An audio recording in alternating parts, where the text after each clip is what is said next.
Hey guys, welcome to My Sew Bliss. Today I'm super excited to be partnering up with Baby Lock sewing machines and bringing you another sewing tutorial. Today I'm going to be talking a little bit about my new sewing machine, this one right here. It's called the Sashiko Baby Lock machine. And if you haven't seen these before, Sashiko is a type of Japanese stitching. It's usually done in mending, stitching garments. It was created for the Japanese people to mend their clothes and make it last longer.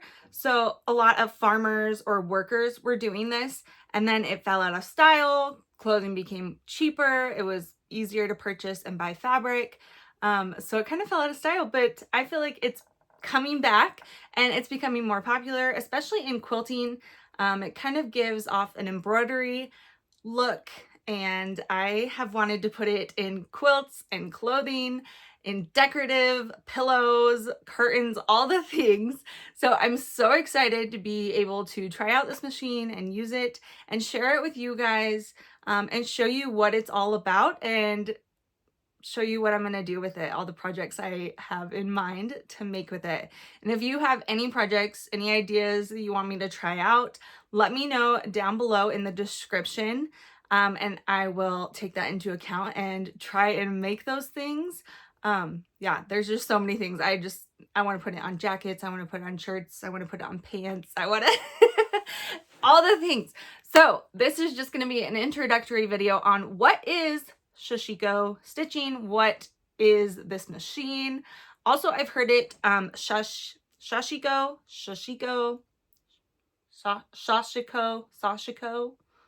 So if I'm saying it wrong, I apologize. I am not Japanese. I have just heard it said this way, so that's what I'm gonna go with. And I wanted to share with you, a lot of times this is done by hand. Japanese culture, it was done by hand, but it's really cool that we get to try it out on this machine. Obviously, it's gonna be a lot faster, and the stitches are pretty perfect on the machine, whereas by hand, it takes a lot of work, a lot of time and experience. I've watched some videos of people who have done it for years and years and years and are a master at doing this stitch, and creating designs with it. And it's incredible. It's amazing. So doing it by hand takes a lot of work. Don't judge me. I did this quilt. So this is a quilt. I think it's a Lo and Behold quilt that I did. And I've had it done for about a year probably. And I wanted to do some stitching on it. And I just wanted it like the hand stitching. I didn't realize that's what it was called, the Sashiko stitching. But I just started doing this by hand. So if you look at it really closely, you can see like my stitches are all different sizes. The spacing in between the stitches, all different sizes. And it's kind of wonky. It's fun. It's nice. I like that it's like, it gives it that handmade, hand feel, hand stitched feel. And I'm happy with it. So that's one way to do it. And obviously, like I said, time, the more time you spend on it, the better you're going to get. Like anything, practice will make you better. But this machine will do this in probably more than half the time, quicker than that. This was taking me forever. It's not even finished. But this will be a lot faster. And like I said before, give you those perfect, beautiful stitches.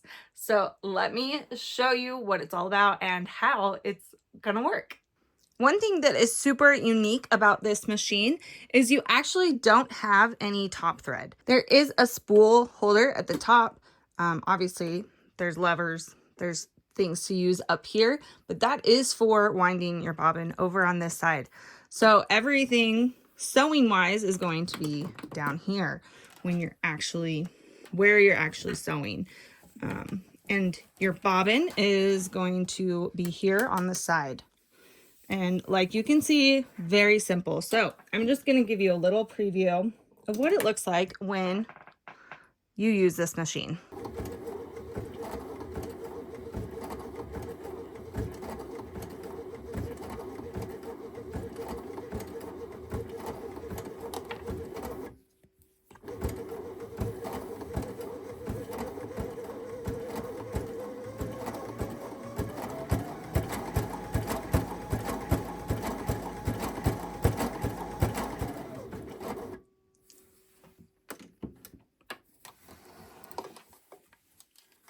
So here's what those stitches end up looking like on the right side where I've stitched. And then if you go to the back, you can see I got some threads in there.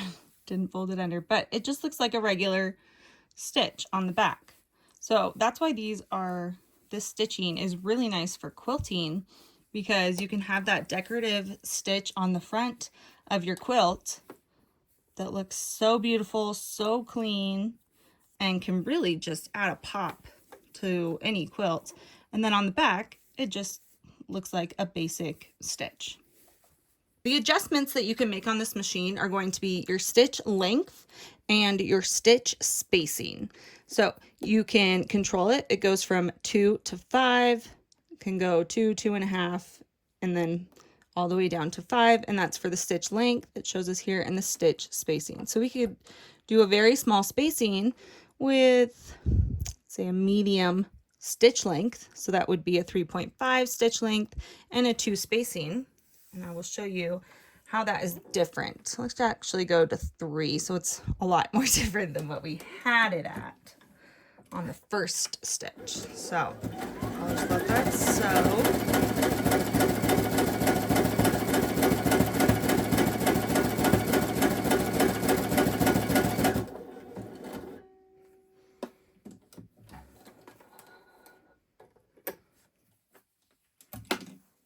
Okay, and you can see the difference in those stitches. A lot smaller stitches, closer together. And this one, longer stitches and farther apart. So it's really fun to play around with this. I am so excited, like I said before, to try out all the different things on this. So you'll see it holds this thread back for one of those stitches, and that's why you only need that bobbin.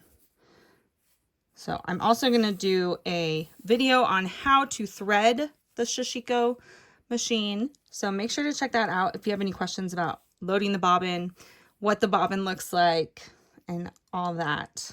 So I went ahead and stitched one more row with everything, the stitch length and the stitch spacing at 3.5, just to give you another example. So that way there's 3 of them. You get kind of like the small, the small, the medium, and the large stitching. So just some really fun opportunities and effects you could make with this machine, and it's just so fast. Now you might have noticed on the machine it has this flashing light over here. Here we have our stitch formations.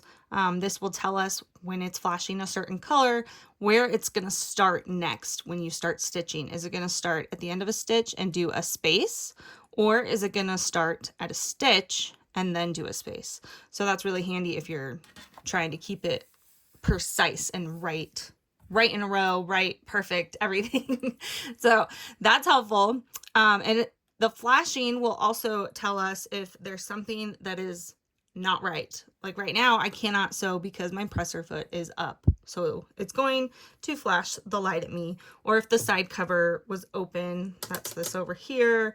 Or if something else is wrong, that will also be flashing. So this light will change. If you notice, when I was sewing, my presser foot was down, blue light, I'm ready to go. The needle's going to stop in the up position, and then a space and stitch will be formed when the foot control is pressed. So that's very helpful to change this. We want to bring it down to here for the bobbin to open this door so it's ready, safe, the bobbin's ready to be changed. And I would just hold that button down. And now that I have that green light, yellow light, whatever color you think it is on the camera, it looks green. In person, it looks more yellow. So I'm like, wait, what color is it? So, but that right here, when it lights up, lined up with here, means we can open up our bobbin. Let me show you inside that for a second. So here's a look inside that side cover where the bobbin is. So it's a side bobbin right in here. It's just like if you had a front loading bobbin, it's just on the side of the machine. And then we have this lever right here. It will pick up that thread, so you'll know if it's threaded correctly, you'll get that thread picked up when you're starting to stitch. So I'm going to go over how to load this bobbin and make it perfect for sewing and ready for sewing in another video, not in this one. Don't want to make this one too long, but if you ever forget, in the door right here, it does show you how to load that bobbin and to thread your machine. So I hope that helps you understand a little bit about what Sashiko stitching is and what the Baby Lock Sashiko machine will do for you. So I'm excited to try out all these stitches and put them on all of my projects. So if all the projects in the next year all have some type of Sashiko stitching on them, you'll understand why. But let me know, like I said, in the comments, if you have any questions about the machine, if you want to see any projects made with this machine or techniques it can do. I'm excited to put it on like binding, all over quilts, jackets. I would love to put it on some shirts and even pants. I haven't made a lot of pants, but I bet I would make it just so I could put some of the stitching on it. I think it would look so good and just fun and unique. And you don't even have to do the whole area. It could just be like a little spot, because that is how Sashiko came to be, was because it was for mending or fixing or getting that fabric to hold up and be stronger so it would last longer, so that their fabrics would last for generations and years to come. So that is why we love it so much. And it just gives off such a good, pretty, nice effect on your projects. And I'm excited to try it with a bunch of different threads too.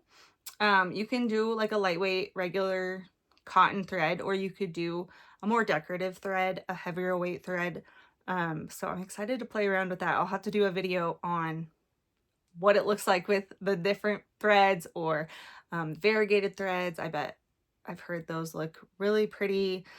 So like I said, we're going to try all the things and I'm going to share them all with you. So make sure you are subscribed and give this video a thumbs up so I know that you want to see more of the Baby Lock Sashiko.